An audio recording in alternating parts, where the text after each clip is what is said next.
అంటున్నాను. బీరకాయ కర్రీ అయితే టమాటా పప్పు ఏవి లేకుండా అంటున్నాను. డైరెక్ట్ బీరకాయనే. గిన్నె అయితే పెట్టి ఆయిల్ వేసుకొని ఆవాలు జీలకర్ర కొన్ని మెంతులు పచ్చిమిరపకాయ ఉల్లిగడ్డ ఇవైతే ఫ్రై కానివ్వాలి. ఫ్రై అయిన తర్వాత చూసేయండి. అలాగే ఒక లైట్ వేయండి. ఇక అల్లం పేస్ట్ అట్లే పసుపు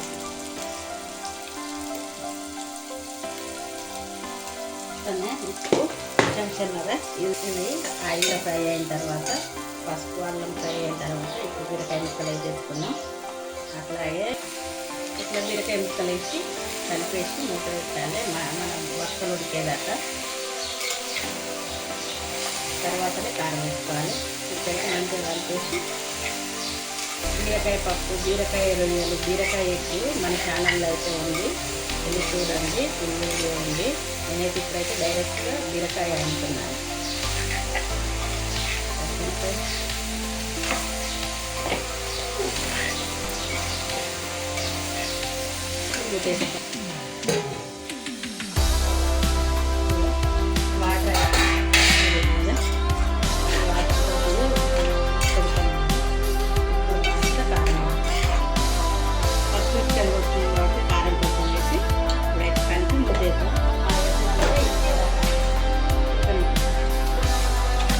ఎసరు ఊరింది, కొంచెం వాటర్ కూడా పోసుకోవాలి. బాగుంటుంది బీరకాయ కర్రీ అయితే ఇట్లా కొంచెం పైన సూప్ వస్తే వాటర్ అనేది